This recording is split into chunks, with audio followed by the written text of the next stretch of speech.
नमस्कार, आप देख रहे हैं एबीपी न्यूज। मैं अखिलेश आनंद हूं। तो रात के 10 बज गए और वक्त हो गया है जनता की आवाज को बुलंदी देने वाले शो घंटी बजाओ का। घंटी बजाओ वो मंच है जहां जनता की मूलभूत समस्याओं की पड़ताल की जाती है ताकि सरकार हो या सिस्टम कोई भी अपनी जवाबदेही से बचने ना पाए, किसी के साथ नाइंसाफी ना होने पाए, इसीलिए हम उसकी आवाज बनते हैं। तो आज घंटी बजाओ में जिस खबर की तहकीकात होने वाली है वो राष्ट्रीय सुरक्षा से जुड़ा संगीन मसला है। जी हां, पंजाब के मोहाली में जिस तरह इंटेलिजेंस विभाग के मुख्यालय पर ही रॉकेट दाग दिया जाता है, ये आने वाले समय में बड़े संकट का इशारा है। जरा पूरे घटनाक्रम पर गौर कीजिए। पंजाब के कुछ शहरों से विस्फोटक मिलना, हिमाचल विधानसभा के बाहर खालिस्तानी झंडे लगे होना, इतना बड़ा दुस्साहस कि मोहाली में पुलिस की बिल्डिंग तक पर हमला। इतना तो साफ है पंजाब के अमन चैन को आग लगाने का यह प्रयास है।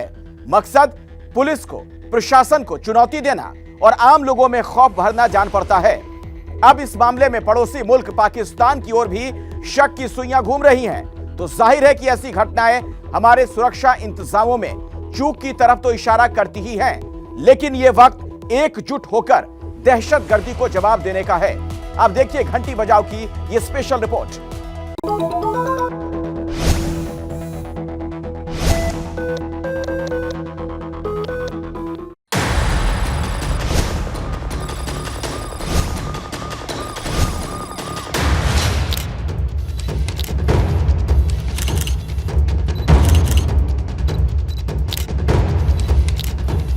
ये वही खिड़की है जहां पे इंटेलिजेंस विंग हेडक्वार्टर के बिल्डिंग की, जहां पे आरपीजी जो है, रॉकेट प्रोपेल्ड ग्रेनेड जो है फेंका जाता है।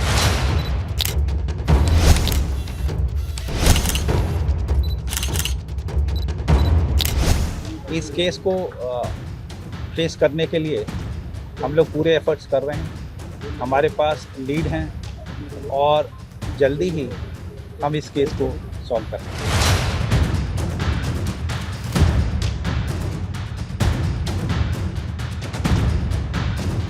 पंजाब के अंदर आतंकवादी हमले हो रहे हैं, पंजाब के अंदर रॉकेट लॉन्चर से हमले हो रहे हैं और पंजाब की पुलिस ये देख रही है कि अरविंद केजरीवाल के खिलाफ ट्वीट कौन करता है।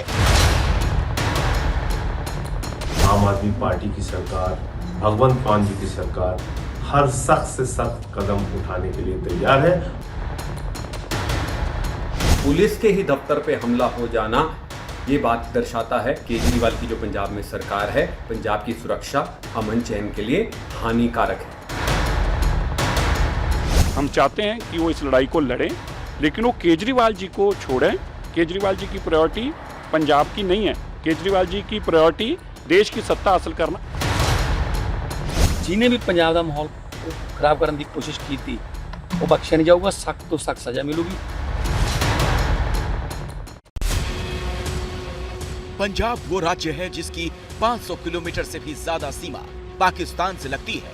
पंजाब वो राज्य है जिसने लंबे समय तक आतंकवाद का दंश झेला है और इसीलिए पंजाब के मौजूदा हालात सिर्फ पंजाब नहीं बल्कि देश की चिंता बढ़ाने वाले हैं। मोहाली में पंजाब पुलिस के खुफिया विभाग के दफ्तर पर ग्रेनेड हमला पंजाब की सरकार और सुरक्षा तंत्र को सीधी चुनौती है। सवाल है, क्या पंजाब में एक बार फिर आतंकवाद को जिंदा करने की कोशिश हो रही है? ये सवाल इसलिए उठ रहा है क्योंकि पिछले कुछ दिनों में अचानक पंजाब में आतंक से जुड़ी गतिविधियां तेज हो गईं। ताजा घटना मोहाली की है, लेकिन उससे पहले 29 अप्रैल को पटियाला में अचानक दो समुदायों के बीच झड़प हो गई। हिंसा की वजह थी खालिस्तानी आतंकियों के समर्थन में मोर्चा। 5 मई को हरियाणा के करनाल में एक गाड़ी पकड़ी गई जिसमें 4 संदिग्ध आतंकवादी विस्फोटकों के साथ पकड़े गए। ये हथियार पंजाब से तेलंगाना भेजे जा रहे थे। इसके बाद 8 मई को तरन तारन में करीब 3 किलो RDX के साथ 2 लोग गिरफ्तार हुए। सिर्फ 10 दिनों में हुई ये तीनों ही घटनाएं बहुत बड़ी हो सकती थी अगर सही वक्त पर कार्रवाई नहीं होती। करनाल और तरन तारन में हथियारों की जो खेप बरामद हुई, अगर वो पकड़ी नहीं जाती तो आतंकी किसी धमाके की साजिश को अंजाम देने में कामयाब हो जाते। पर सवाल ये, क्या ये किसी बड़े खतरे की घंटी है? और उसी खतरे का एक छोटा सा ट्रेलर मोहाली में इंटेलिजेंस ब्यूरो के हेडक्वार्टर पर देखने को मिला। इस वक्त हम पंजाब पुलिस इंटेलिजेंस हेडक्वार्टर के बिल्कुल बाहर खड़े हैं। ये वही खिड़की है जहां पे इंटेलिजेंस विंग हेडक्वार्टर की बिल्डिंग की, जहां पे आरपीजी जो है, रॉकेट प्रोपेल्ड ग्रेनेड जो है फेंका जाता है। सामने आप देख सकते हैं ये खिड़की जो है, इस खिड़की का शीशा, कांच जो है टूटे हुए हैं और बाहर जो सीमेंटेड पोर्शन है इस खिड़की का, उसके ऊपर जाके रॉकेट प्रोपेल्ड ग्रेनेड जो है ये टकराता है। अगर ये आरपीजी डायरेक्ट शीशा तोड़ के जो है अंदर घुसता तो ज्यादा नुकसान जो है ये आरपीजी करता। इस बिल्डिंग में पूरे पंजाब के खुफिया तंत्र पर नजर रखने वाले बड़े बड़े अधिकारी बैठते हैं। यहाँ पंजाब में हो रही हर गतिविधि की सूचनाएं इकट्ठा की जाती हैं। माना यह जाता है कि राज्य में किसी भी तरह की संभावित साजिश की सबसे पुख्ता जानकारी सबसे पहले इसी बिल्डिंग में मौजूद दफ्तर में आती है। लेकिन सोमवार रात 7:45 बजे तक यहाँ किसी को इस बात की भनक तक नहीं थी कि बिल्डिंग के आसपास रॉकेट लॉन्चर लेकर कुछ लोग घूम रहे हैं। उनके निशाने पर ये बिल्डिंग ही है। एक प्रोजेक्टाइल ने हिट किया है। जो एक्सप्लोजिव इस्तेमाल हुआ है वो टीएनटी लग रहा है। जिस तरीके से इंसिडेंट हुआ है शाम के टाइम, उस टाइम कमरे में कोई नहीं था, नुकसान कोई नहीं हुआ है। लेकिन ये चैलेंज है, इस केस को सॉल्व करने के लिए पूरे कोशिश कर रहे हैं।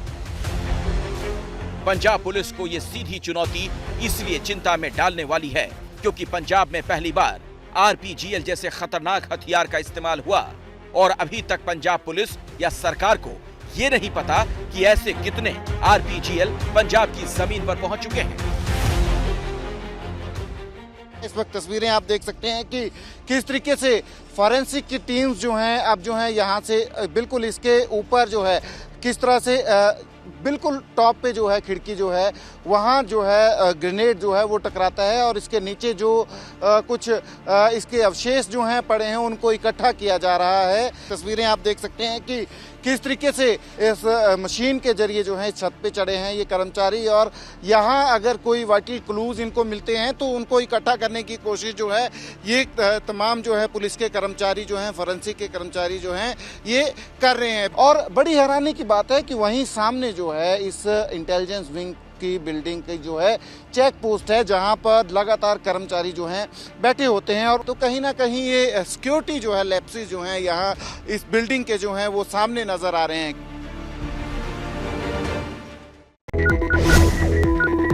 सुरक्षा में हुई इसी चूक को लेकर पंजाब पुलिस और सरकार पर सवाल उठ रहे हैं। आरोप यहां तक लग रहा है कि पंजाब पुलिस एक विवादित बयान के मामले में गिरफ्तारी करने दिल्ली तक पहुंच जाती है, लेकिन पंजाब में एक के बाद एक हो रही इन घटनाओं पर सोई रहती है। जो पंजाब पुलिस देश के अंदर आतंकवाद को परास्त करने के लिए जानी जाती थी, पंजाब के अंदर आतंकवादी हमले हो रहे हैं, पंजाब के अंदर रॉकेट लॉन्चर से हमले हो रहे हैं और पंजाब की पुलिस ये देख रही है कि अरविंद केजरीवाल के खिलाफ ट्वीट कौन करता है, अरविंद केजरीवाल के खिलाफ बोलता कौन है। मोहाली में हुए हमले को लेकर पंजाब पुलिस का रवैया शुरू से ही चौंकाने वाला रहा है। पहले पुलिस के आला अधिकारियों ने इसे एक मामूली विस्फोट बताकर टालने की कोशिश की, फिर काफी देर तक पुलिस इस हमले से जुड़ी कोई सही जानकारी नहीं दे पाई। हैरानी की बात कि राज्य के खुफिया विभाग के हेडक्वार्टर्स पर कोई ऐसा सीसीटीवी कैमरा नहीं लगा जिससे इस घटना से जुड़ा कोई सुराग मिल पाए। पुलिस ने इस हमले को आतंकी घटना मानने में भी काफी देर लगाई। इस केस को ट्रेस करने के लिए हम लोग पूरे एफर्ट्स कर रहे हैं। हमारे पास लीड हैं और जल्दी ही हम इस केस को सॉल्व कर लेंगे। एक्सप्लोजिव इस्तेमाल हुआ है वो टीएनटी लग रहा है। हमले से जुड़ी जानकारी के नाम पर पुलिस को ये पता चला कि रॉकेट दागने के लिए सफेद रंग की गाड़ी का इस्तेमाल किया गया। पुलिस सूत्रों के मुताबिक हमले के बाद वो गाड़ी यूपी की तरफ गई। सरकार का दावा है कि जल्द ही पूरी साजिश का पर्दाफाश कर दिया जाएगा। बार बार कहना चाहना ਤੁਹਾਡੇ ਜਰੀਏ ਕਿ ਜਿਨੇ ਵੀ ਪੰਜਾਬ ਦਾ ਮਾਹੌਲ ਖਰਾਬ ਕਰਨ ਦੀ ਕੋਸ਼ਿਸ਼ ਕੀਤੀ ਉਹ ਬਖਸ਼ਿਆ ਨਹੀਂ ਜਾਊਗਾ, ਸਖਤ ਤੋਂ ਸਖਤ ਸਜ਼ਾ ਮਿਲੂਗੀ। ਉਹਨਾਂ ਦੀਆਂ ਕਈ ਪੀੜ੍ਹੀਆਂ ਯਾਦ ਰੱਖਣਗੀਆਂ ਕਿ ਅਸੀਂ ਪੰਜਾਬ ਜਿਹੜਾ ਹੱਸਦਾ ਵਸਦਾ ਪੰਜਾਬ ਹੈ ਉਹਨੂੰ ਤੋੜਨ ਦੀ ਕੋਸ਼ਿਸ਼ ਕੀਤੀ ਸੀ ਤੇ ਸਖਤ ਤੋਂ ਸਖਤ ਸਜ਼ਾ ਮਿਲੂਗੀ। मोहाली की इस घटना में भले ही कोई बड़ा नुकसान नहीं हुआ, लेकिन जिस तरह खालिस्तानी संगठन सिख फॉर जस्टिस ने इस हमले की जिम्मेदारी ली, उससे साफ है कि आने वाला वक्त पंजाब सरकार के लिए चुनौती भरा होने वाला है। मोहाली में इंटेलिजेंस मुख्यालय पर हमला बड़े खतरे की आहट इसलिए भी है क्योंकि खालिस्तानियों के बहाने पाकिस्तान पंजाब के अमन चैन को स्वाहा करना चाहता है। पाकिस्तान वहां अलगाववाद को बढ़ावा देना चाहता है। जो रॉकेट दागा गया वो भारतीय फौज तक इस्तेमाल नहीं करती। बिना पाकिस्तानी शह के भारत की सरहद में इस रॉकेट का आ जाना संभव ही नहीं।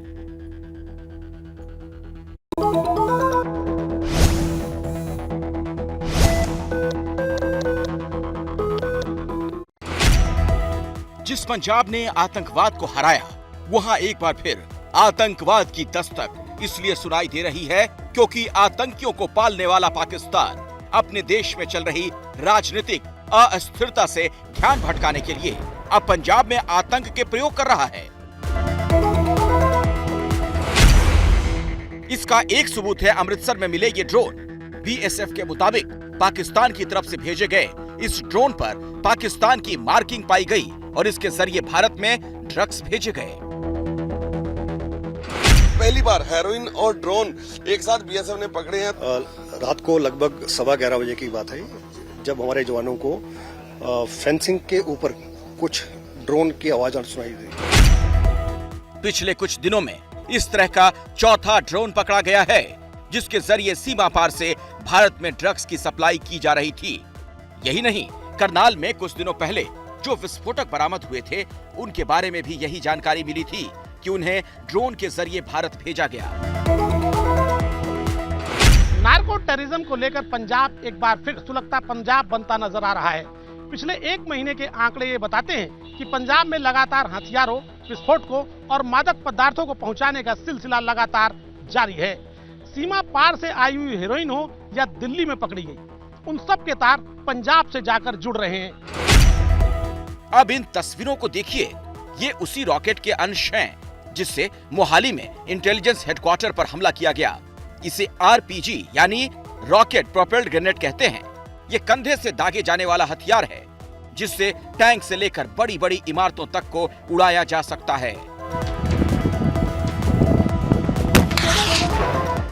लेकिन चिंता में डालने वाली बात ये कि जिस RPG-22 से इस हमले को अंजाम दिया गया उसका इस्तेमाल भारतीय सेना नहीं करती, यानी ये बाहर से भारत भेजा गया। लेकिन पाकिस्तानी फौज के पास भी RPG-22 नहीं है। रूसी मूल के RPG-22 का इस्तेमाल तालिबानी लड़ाके करते रहे हैं। इसका मतलब ये हुआ कि इसे अफगानिस्तान से भारत भेजा गया और ये बिना पाकिस्तान की मदद के संभव नहीं, क्योंकि इससे पहले कश्मीर में पाकिस्तान से आए आतंकवादी इसका इस्तेमाल करते थे। तो अब सवाल यही, क्या कश्मीर में भारतीय सुरक्षा बलों की सख्ती के कारण पस्त पड़ा पाकिस्तान पंजाब के जरिए आतंक की सप्लाई शुरू कर रहा है? क्योंकि खुफिया दस्तावेजों के हवाले से भी पंजाब को सुलगाने की पाकिस्तानी साजिश का खुलासा हुआ है। एबीपी न्यूज को मिली जानकारी के मुताबिक पाकिस्तानी खुफिया एजेंसी ISI ने पंजाब में आतंकी घटनाओं के लिए एक नया आतंकी संगठन बनाया है। इस नए संगठन का नाम लश्कर खालसा रखा गया है। इस आतंकी संगठन में अफगानी आतंकियों को भी शामिल किया गया। वो अफगानी आतंकी RPG समेत सभी आधुनिक हथियार चलाने की ट्रेनिंग दे रहे हैं। खुफिया सूत्रों के मुताबिक इस संगठन में पाकिस्तानी खुफिया एजेंसी ISI पंजाब, हरियाणा और कश्मीर के स्थानीय गैंगस्टरों को भी शामिल कर रही है, जिससे आतंकी घटनाओं को अंजाम दिया जा सके। खुफिया सूत्रों ने बताया कि गत दिवस मोहाली इंटेलिजेंस ऑफिस में हुए धमाके में भी स्थानीय गैंगस्टरों का हाथ पाया गया है, जिनकी तलाश में छापेमारी लगातार जारी है। पंजाब में फिर से आतंकवाद की ये फसल बोने के लिए ही पाकिस्तान ड्रग्स का सहारा ले रहा है, क्योंकि इससे होने वाली कमाई के लालच में स्थानीय अपराधी पाकिस्तान के प्लान का हिस्सा बन जाते हैं और हथियारों की सप्लाई में मदद तक करते हैं। कश्मीर में जिस तरह पाकिस्तान की आतंकी साजिश वाली दाल गल नहीं रही है, उसके बाद उसने पंजाब की तरफ अपना फोकस किया है। एक तरफ पन्नू है जिस पर पाकिस्तान की मेहरबानी है, तो दूसरी तरफ मोहाली रॉकेट हमले में लश्कर खालसा का हाथ है। और इसकी जिम्मेदारी सिख फॉर जस्टिस ने ली है। इससे आगे बढ़कर मोहाली रॉकेट हमले में पाकिस्तान में आईएसआई का पिट्ठू गैंगस्टर हरविंदर सिंह रिंडा मास्टरमाइंड हो सकता है। यानी तालिबान से लेकर खालिस्तानी आतंकी तक भारत के खिलाफ पाकिस्तानी साजिश का मोहरा बन चुके हैं और इसीलिए पंजाब पर मंडरा रहे खतरे को लेकर सुरक्षा एजेंसियों और सरकारों का सतर्क होना बहुत जरूरी है। मुंबई में एक बार फिर से दहशत के बादल मंडरा रहे हैं। एक बार फिर मुंबई अंडरवर्ल्ड का बदनाम सरगना और उसके कारिंदे सुरक्षा एजेंसियों के निशाने पर हैं। कल ही एनआईए ने मुंबई के 29 ठिकानों पर छापेमारी कर करीब 2.5 दर्जन लोगों से पूछताछ की, जिस डी कंपनी के बारे में लग रहा था कि मुंबई में उसने अपना धंधा समेट लिया, उसके गुर्गे तरीका बदलकर उसका ही काम कर रहे हैं। मुंबई में अपने कारिंदों के जरिए दाऊद की री एंट्री कई तरह के सवाल खड़े कर रही है।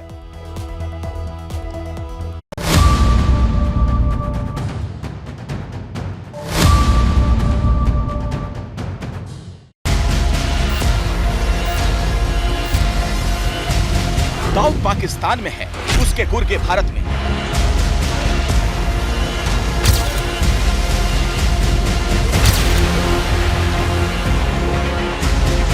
दाऊद का काला अंधेरा अंडरवर्ल्ड एक बार फिर पूरे शहर को अपने आगोश में लेने की कोशिश कर रहा है।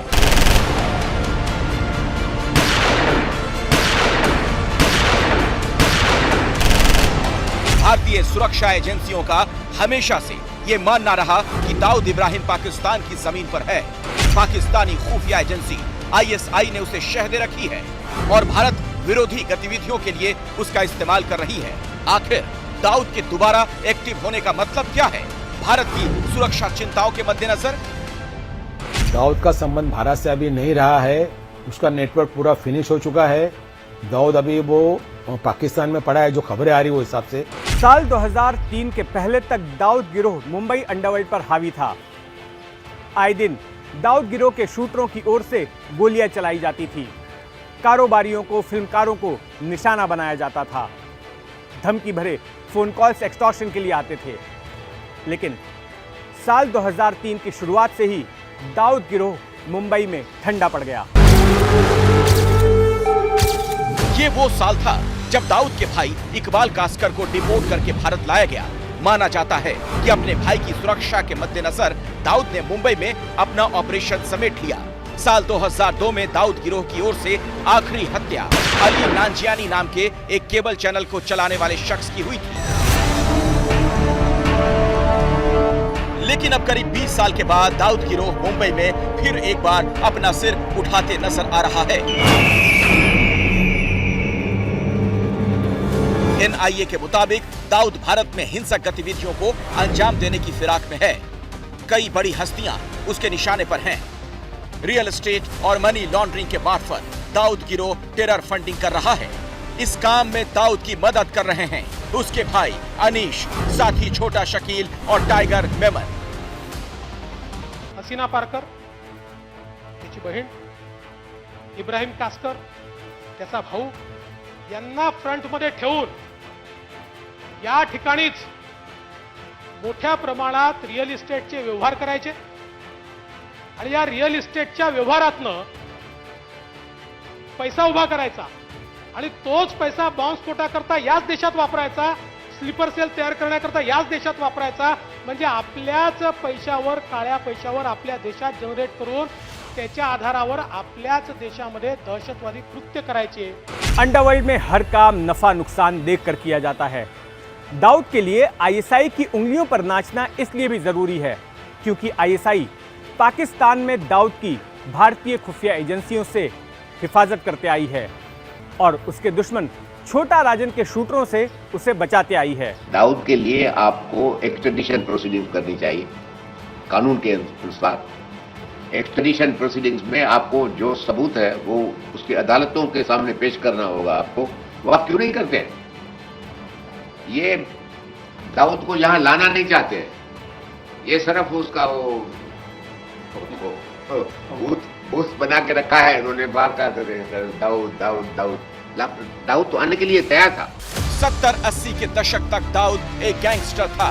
जो पैसे के लिए खून खराबा करता था, लेकिन 12 मार्च 1993 को मुंबई में हुए सिलसिलेवार बम धमाकों से उसके आतंकी मंसूबों का भी पर्दाफाश हुआ। इन धमाकों में 250 से ज्यादा लोग मारे गए, करीब 750 लोग घायल हुए थे। जांच में पता चला कि धमाकों के लिए विस्फोटक आईएसआई ने दाऊद के स्मगलिंग नेटवर्क का इस्तेमाल कर भिजवाए थे। बम कांड के बाद मुंबई में फिर एक बार दंगे करवाने की भी साजिश थी, जिसके लिए दाऊद की ओर से हथियारों की खेप भेजी गई थी। अमरावती की निर्दलीय सांसद नवनीत राणा जमानत मिलने के बाद दिल्ली में हैं, लेकिन जमानत के बाद भी नवनीत राणा की मुश्किलें कम होने का नाम नहीं ले रही। जमानत की शर्तों के उल्लंघन के आरोपों के साथ साथ एमआरआई विवाद और फ्लैट को लेकर शिवसेना और बीएमसी से तनातनी चल रही है। बीएमसी ने नवनीत राणा के खार वाले फ्लैट को लेकर नोटिस भी जारी कर दिया है। हिंदुत्व को एजेंडा बनाकर देश की सियासत में सुर्खियां बटोरने वाली निर्दलीय सांसद नवनीत राणा की मुश्किलें कम नहीं हो रही हैं। एक तरफ नवनीत पर जमानत की शर्तों के उल्लंघन का आरोप लगा है, तो दूसरी तरफ एमआरआई वार्ड में फोटो लेने को लेकर भी राणा दंपति मुश्किल में फंसे हैं। साथ ही साथ बीएमसी राणा दंपति के खार स्थित फ्लैट पर भी कार्रवाई करने की तैयारी में है। एमआरआई वार्ड में लेटे हुए नवनीत राणा की इन तस्वीरों पर महाराष्ट्र की सियासत में नया घमासान छिड़ गया है। ये तस्वीरें खुद नवनीत राणा ने सोशल मीडिया पर जारी की हैं। इन्हीं तस्वीरों पर बीएमसी ने लीलावती अस्पताल को नोटिस भेजकर 48 घंटों में जवाब मांगा है। बीएमसी ने अपने नोटिस में 2 सवालों के जवाब मांगे हैं। पहला ये कि अस्पताल के एमआरआई रूम में तस्वीर लेने की इजाजत अस्पताल ने कैसे दी। दूसरा ये कि नवनीत राणा के सुरक्षा कर्मी को अस्पताल के अंदर हथियार ले जाने की इजाजत कैसे मिली। बीएमसी ने लीलावती को जो नोटिस दी है वो कौन से अधिकार में नोटिस दी है? मेरा घर गिनना है, बीएमसी नोटिस दे रही है, मुख्यमंत्री के बोलने में वो समझ में आता है, पर लीलावती ये हॉस्पिटल है और हॉस्पिटल को बीएमसी नोटिस देती है। ये कहीं ना कहीं मुख्यमंत्री दोबारा अपने पावर का दुरुपयोग कर रहे हैं। लीलावती अस्पताल के रूल बुक के मुताबिक ये दोनों ही बातें गैर कानूनी और नियमों का उल्लंघन है। बीएमसी ने अस्पताल को नोटिस भेजा तो शिवसेना ने बांद्रा पुलिस स्टेशन में नवनीत राणा के खिलाफ अस्पताल के नियमों के उल्लंघन करने पर शिकायत भी दर्ज कराई है। पहली बात तो एमआरआई सेंटर में किसी को लेके जाया जाता है, उन्हें स्ट्रैपिंग की जाती है। उन्हें कोई भी आप माइक्रोफोन पे पेशेंट से बात करते हो, यहाँ पे 5 असिस्टेंट वहाँ खड़े, उनके 2 बॉडीगार्ड खड़े। ये एमआरआई सेंटर है कि आपने शूटिंग का सेंटर बना के रखा है? तो बीजेपी अस्पताल को भेजे गए इस नोटिस को राजनीति से प्रेरित बताकर शिवसेना को निशाने पर ले रही है। किसने गलत किया होगा तो उसके ऊपर कार्रवाई होगी, लेकिन ये कौन सा राज है जिसने कार्रवाई करने का अधिकार ही सत्ता में बैठे हुए लोगों को दिया गया है? सत्ता पक्ष के लोग ही जाकर रावड़ीगिरी करेंगे, ये कौन सा राज है? एमआरआई विवाद के साथ ही साथ नवनीत राणा पर जमानत की शर्तों का उल्लंघन करने का भी आरोप लगा है, जिसे लेकर मुंबई पुलिस उनसे पूछताछ करने की तैयारी में है। बता दें कि कोर्ट ने राणा दंपति को जमानत शर्तों के आधार पर दी थी, जिसके मुताबिक वो मीडिया से बातचीत नहीं कर सकते थे। लेकिन नवनीत राणा ने मीडिया से बातचीत करते हुए उद्धव ठाकरे को अपने खिलाफ चुनाव लड़ने का चैलेंज दिया था। इसके साथ ही बीएमसी नवनीत राणा के खार स्थित फ्लैट में हुए अवैध निर्माण को लेकर 2 नोटिस जारी करने की तैयारी में है। बीएमसी अधिकारियों ने राणा दंपति के फ्लैट का जायजा लिया है, जिसमें अवैध निर्माण के सबूत मिले हैं।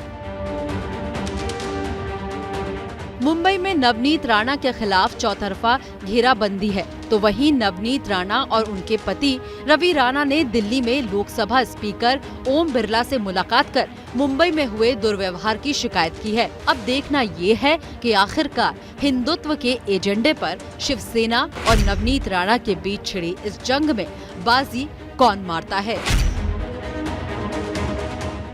देश में एक तरफ अजान और हनुमान पर घमासान चल रहा है, दूसरी तरफ काशी मथुरा का नारा बुलंद हो रहा है। इसी बीच अब देश के 3 शहरों में माहौल गर्म हो गया। ज्ञानवापी के साथ साथ अब ताजमहल और कुतुब मीनार पर भी किचकिच शुरू हो चुकी है। अयोध्या बीजेपी के मीडिया प्रभारी ने ताजमहल के 22 कमरों को खोलने को लेकर कोर्ट में याचिका दे दी, तो दूसरी तरफ देश की राजधानी दिल्ली में भी कुतुब परिसर में पूजा पाठ को लेकर हिंदू संगठनों ने आज प्रदर्शन किया।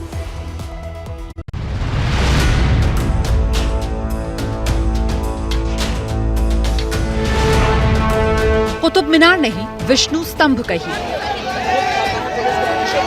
इसी बात को लेकर बैनर के साथ भगवा गमछा डाले दर्जनों लोग प्रदर्शन कर रहे हैं।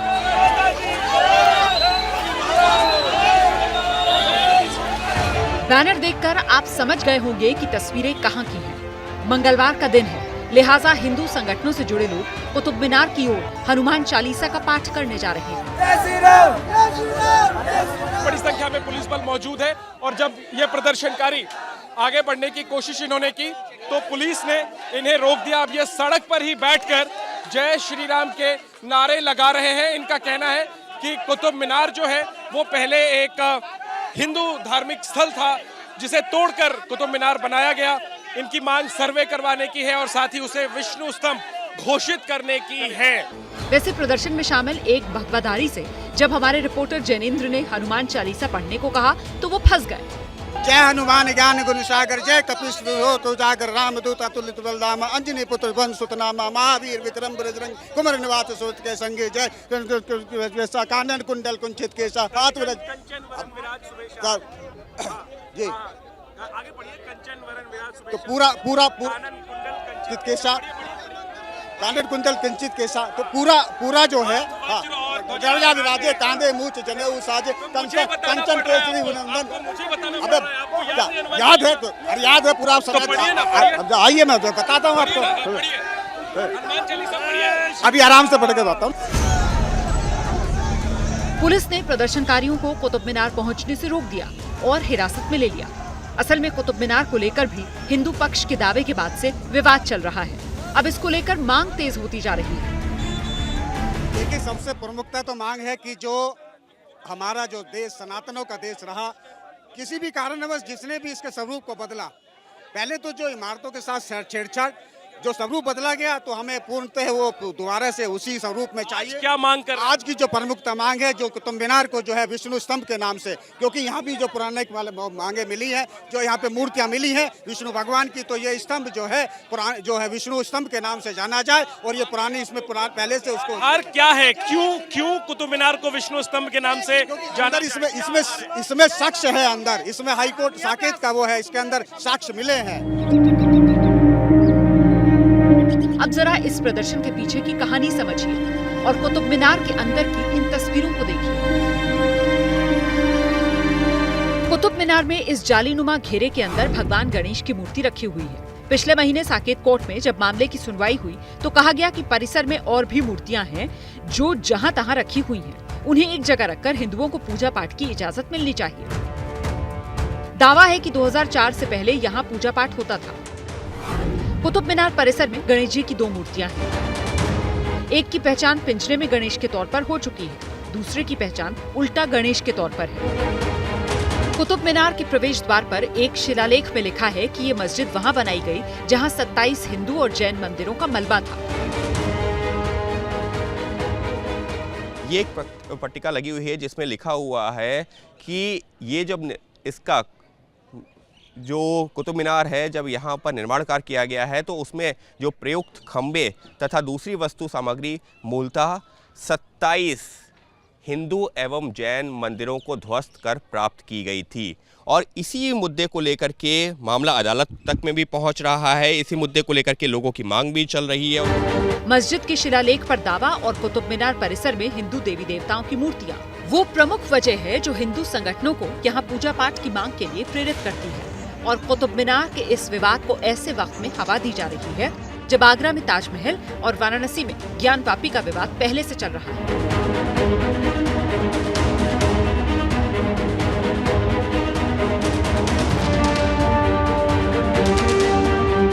ताजमहल के बंद 22 कमरों का राज बाहर लाने की मांग को लेकर इलाहाबाद हाईकोर्ट में अर्जी दी गई, जिस पर आज हड़ताल की वजह से सुनवाई नहीं हो पाई।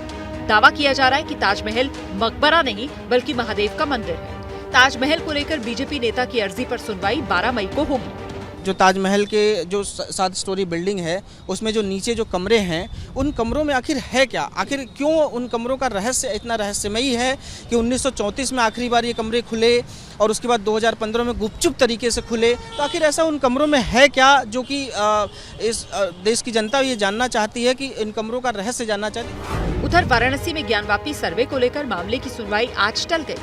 मुस्लिम पक्ष सर्वे कमिश्नर बदलने की मांग कर रहा है। कोर्ट के आदेश पर शुक्रवार और शनिवार को ज्ञानवापी में सर्वे किया गया। अब मस्जिद के अंदर तहखाने को लेकर सर्वे की बात चल रही है। उससे पहले सर्वे कमिश्नर के बदलने की मांग रख दी गई। ज्ञानवापी विवाद में बीजेपी के बड़े नेता भी कूद गए हैं।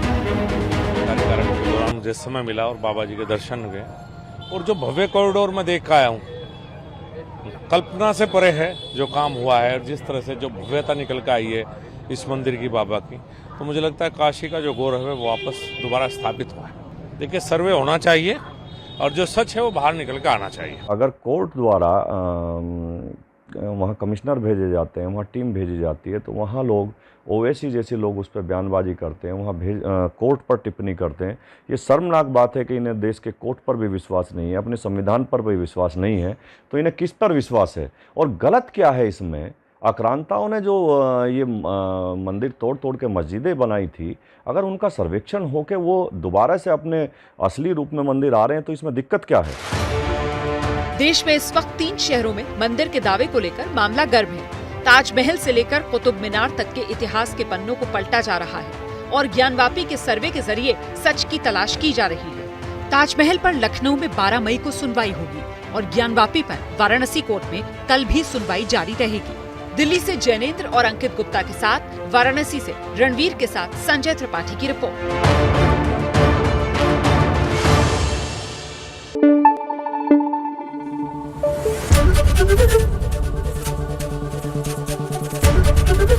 एबीपी न्यूज आपको रखे आगे।